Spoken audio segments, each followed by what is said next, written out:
Bonjour, chers collègues. Je voudrais parler de notre nouvelle méthode de l'extraction de l'uranium. C'est la méthode in situ qui est présente en Russie, en Australie, aux États-Unis, mais pas en Afrique.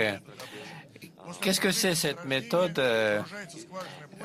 Il y a donc le forage qui est pratiqué et c'est un complexe de forage, plusieurs forages.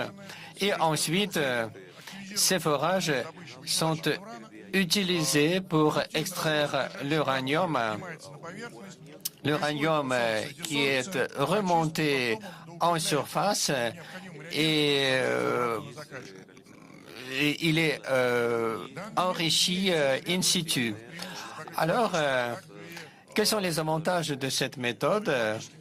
Ce sont plutôt les avantages écologiques et financiers. Vous n'avez presque pas d'impact écologique. Et ce qui est important, c'est que la recultivation de ce gisement se produit de façon automatique, naturelle. Et cette méthode d'extraction nous permet de réduire le coût. Il s'agit le coût de main-d'œuvre, le coût de l'approvisionnement en énergie également. Cette méthode est utilisée dans le monde pour extraire presque 60% d'uranium et notre société, Uranium One Group, c'est une société qui a beaucoup réduit le coût d'extraction. Nous avons 3 projets en Russie et nous avons également 3 projets au Kazakhstan, mais aussi en Tanzanie et en Namibie, où nous menons maintenant des travaux d'exploration. Et justement, concernant le projet en Namibie intitulé Wings, ce qui est intéressant, c'est que les conditions géologiques sont presque similaires que les conditions géologiques au Kazakhstan. Et nous espérons que bientôt, nous allons découvrir le gisement d'uranium en Namibie. Alors, cette méthode qui est intitulée ISL peut être utilisée non seulement pour extraire l'uranium, mais d'autres minéraux, par exemple le cobalt et nickel. Concernant ce projet Wings, en Namibie, nous estimons qu'on peut utiliser cette méthode dans d'autres pays africains comme la Tanzanie, la Zambie, le Botswana, puisque les conditions sont assez similaires et ici, ce gisement se trouve au-dessus de la nappe phréatique. C'est très faisable. Je crois que cette technologie pourrait intéresser les pays africains et ce projet pourrait être élargi sur d'autres extractions comme par exemple le lithium. La présence de Rosatom en Afrique, c'est une réalité, ce qui a été mentionné. Je donne la parole au ministre Martin Gama Aboucha, ministre de l'Industrie minière du Soudan du Sud. C'est un pays, comme vous le savez, riche en hydrocarbures. Je vous en prie.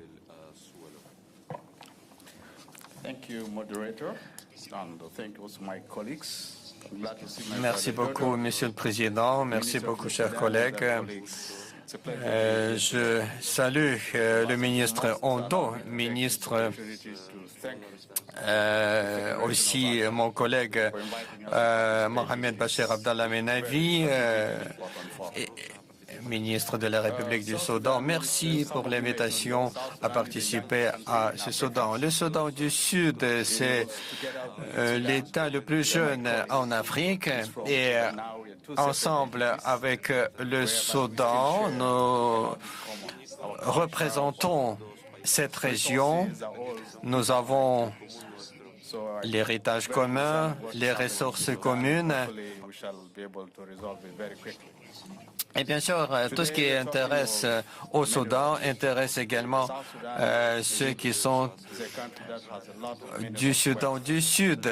Oui, effectivement, le Soudan du Sud est très riche en minerais, mais pour le moment, nous n'utilisons pas pleinement nos richesses. Oui, nous avons beaucoup de pétrole, beaucoup de gaz, mais il y avait peu d'investissements durant les dernières décennies. Notre économie à 90% dépend du pétrole quand même.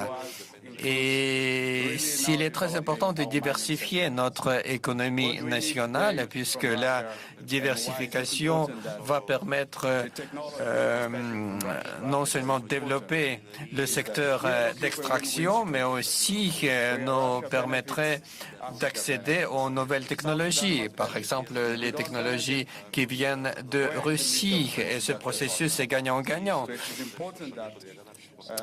Faute de ce volet gagnant-gagnant, ce n'est pas possible.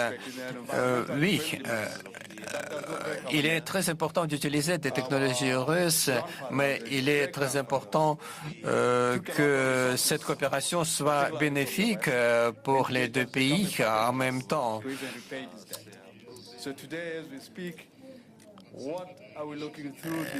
L'Occident exige maintenant le remboursement des dettes qui ont été accumulées. Mais qu'est-ce que nous allons obtenir suite au transfert des technologies russes? Nous serons obligés d'extraire des minerais, mais il faudrait le faire en respectant l'environnement. Et aujourd'hui, nous parlons du dérèglement climatique sur la planète. Et la cause, c'est qu'on ne faisait pas attention auparavant. Maintenant, on parle beaucoup de l'économie verte, de l'extraction de lithium, de l'uranium, d'autres métaux qui étaient rares. Et je voudrais dire aux investisseurs russes potentiels, Rosgeo par exemple, qui est notre partenaire déjà, nous lançons des projets ensemble.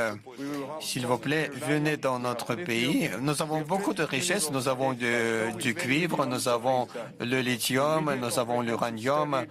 Nous avons beaucoup de choses. Et si nous aurons la possibilité de mener les travaux de prospection et exploration géologique, il se pourrait que le Soudan du Sud pourrait être considéré comme le pays le plus riche en Afrique en minerais. Le climat d'investissement est assez bénéfique, la situation politique est stable et nous invitons toutes les entreprises russes à travailler avec nous. Nous n'avons pas beaucoup d'argent, mais on va trouver cet argent. Merci. Merci, Monsieur le représentant de l'entreprise qui fait l'exploration justement dans le domaine des hydrocarbures. Monsieur Vlasov, vice-directeur général pour l'activité commerciale de Gazprom Neft Geo.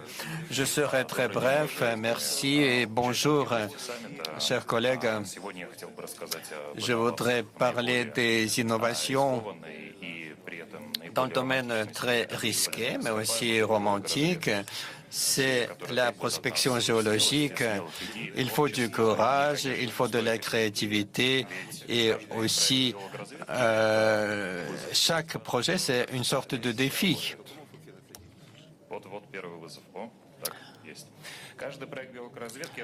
C'est un défi qui peut être présenté en triangle classique, temps, argent, qualité. Oui, ça coûte beaucoup, on dépense beaucoup, ça prend du temps.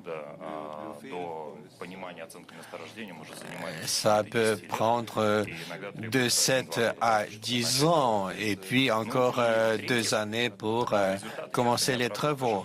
Et parfois, les résultats ne sont pas à la hauteur de nos attentes. C'est un peu comme le jeu dans le casino. Et donc, il faut bien penser à la qualité de la prospection géologique dans le domaine des hydrocarbures. Mais c'est très intéressant du point de vue des investissements. Mais les économistes sont effrayés par les dépenses qui sont nécessaires pour la prospection géologique quand le résultat n'est pas très visible. Mais comment le rendre plus efficace? Grâce aux innovations. Premier groupe des innovations, ce sont les innovations dans la gestion, l'organisation, des nouveaux business models. Business model, c'est comment nous travaillons, comment nous organisons notre travail et nous avons mis en place le centre de compétences dans Gazprom Neft et ce modèle nous permet de réduire les délais et réduire le coût. Deuxième innovation, c'est l'écosystème des partenaires internes et des partenaires externes, ce qui nous permet de lancer plus vite les travaux sur le terrain et aussi gérer le coût et la qualité. Et la troisième innovation, c'est l'approche de projet. C'est la gestion des incertitudes géologiques et cette méthode nous permet d'optimiser la prospection géologique et réduire de 30% le coût à chaque étape des travaux. Deuxième groupe d'innovations, ce sont des innovations numériques.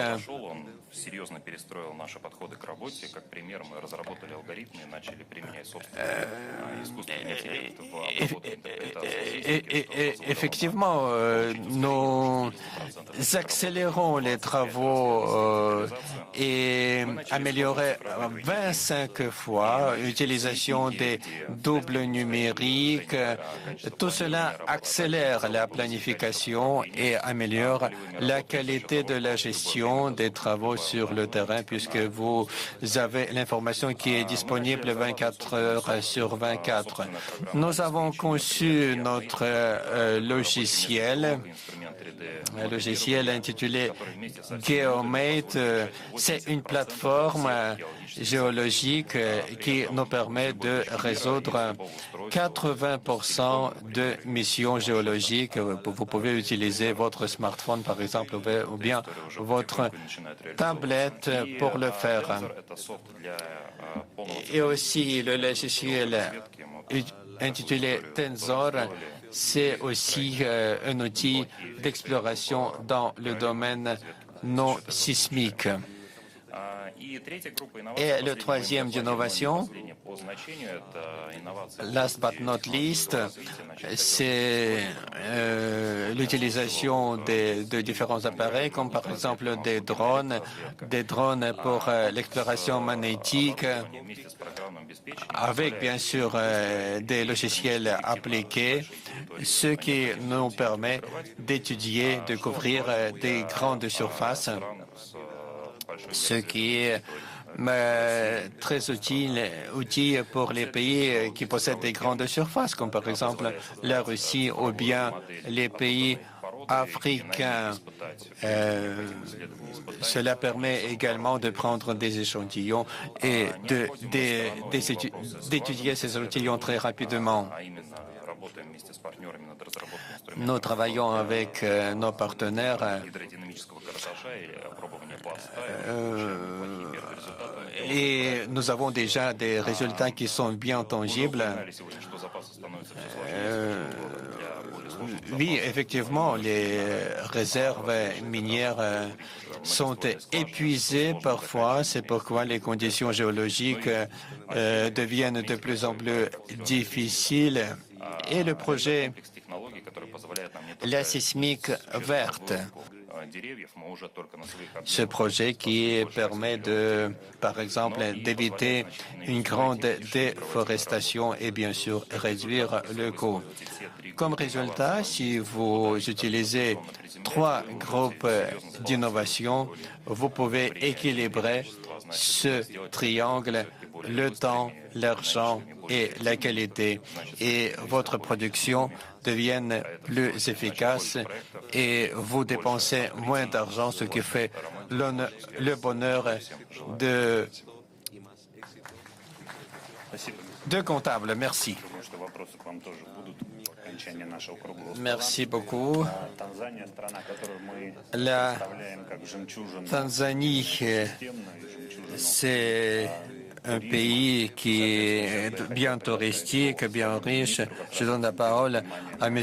Doto Mashaka Biteko, ministre des Minerais de la Tanzanie. Je vous en prie, Monsieur le ministre.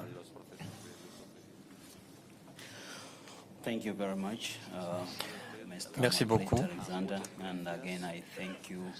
Monsieur le Président, je remercie les organisateurs de cette session, de cette table ronde.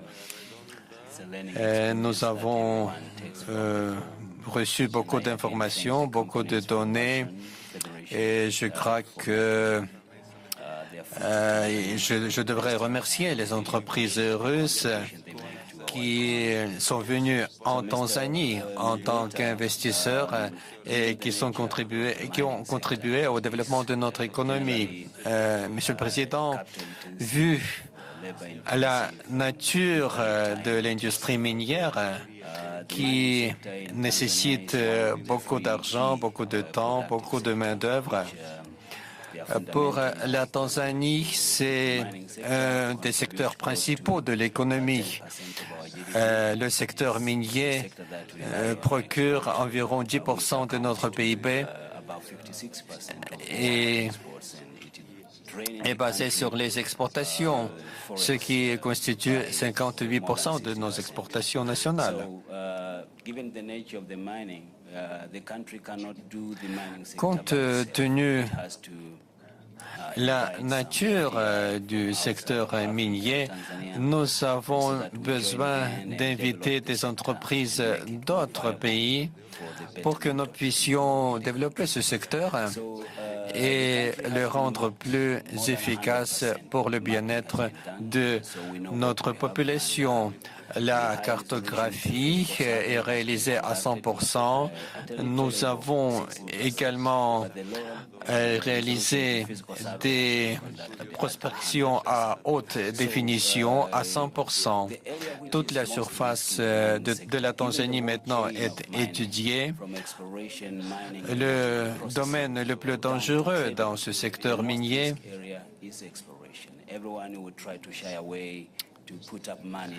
c'est bien sûr la prospection. Personne ne veut investir dans la prospection parce que c'est très risqué. Et c'est pourquoi nous avons mis en place une base énergétique. Ceux qui vont investir dans la prospection géologique seront remboursés pour ceci, si bien sûr le résultat sera là. Et j'espère que les entreprises russes qui sont implantées en Tanzanie, surtout à Rosatom, peuvent témoigner. Nous invitons les entreprises russes pour rechercher nos ressources. Maintenant, il y a le manque de lithium, de nickel, des matériaux de construction, des métaux, mais ils sont disponibles chez nous. Monsieur le Président, vous l'avez dit, la Tanzanie, c'est effectivement une perle en Afrique. C'est un pays qui propose le tanzanite. C'est le minerai qui est présent seulement en Tanzanie. S'il vous plaît, investissez dans la prospection, l'exploration géologique. Nous avons le cadre normatif qui est assez bénéfique. Et, oui, nous avons des ressources minières, mais la question est que si ces richesses minérales pourraient contribuer à l'amélioration du niveau de vie, si vous avez des ressources minières, mais qui sont exportées ailleurs, cela ne profite pas aux gens. C'est pourquoi nous devons créer un système qui crée des emplois pour nos gens, qui crée la valeur ajoutée, créer l'industrie de traitement et qui remplace les exportations directes. Fin octobre, nous aurons le Forum international minier à Dar es Salaam. J'invite tous les collègues à venir en Tanzanie. J'invite les entreprises russes à participer au forum. Mes frères du Mozambique, venez en Tanzanie et on va continuer notre dialogue. Merci beaucoup, Monsieur le Président. Nous avons encore deux intervenants. Je veux donner la parole maintenant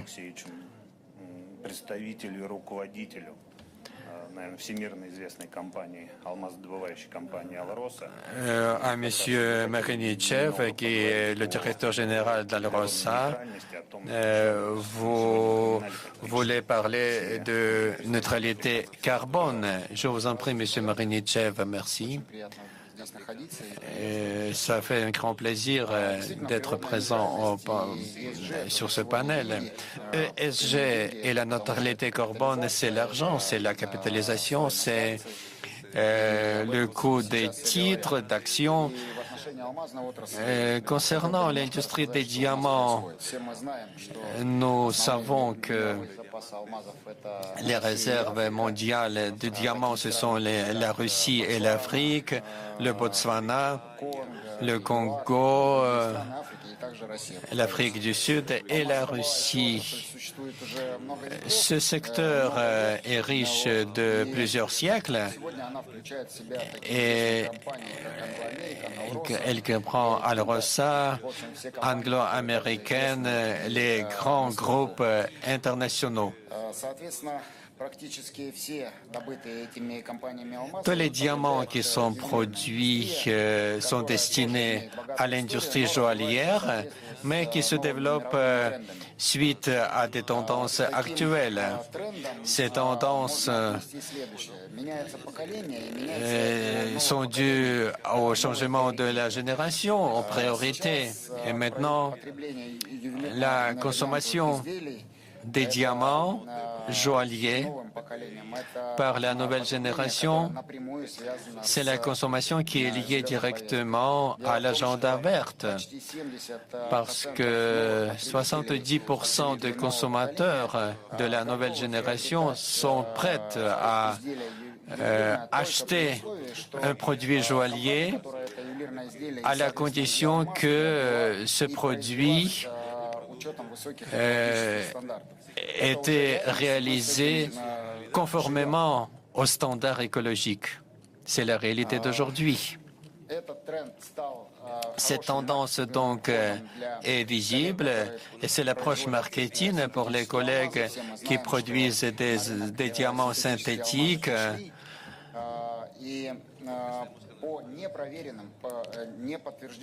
Selon des données non vérifiées, le marketing de ces producteurs se base sur le fait que les émissions de CO2 est beaucoup plus grande quand on extrait des diamants naturels que les diamants synthétiques. Mais c'est le marketing qui a bien réussi et la production des diamants synthétiques a connu une grande croissance. Alors ça, c'est le grand groupe extracteur de diamants dans le monde et donc nous nous conformons aux standards écologiques. En mars 2021, nous avons signé le contrat global des Nations Unies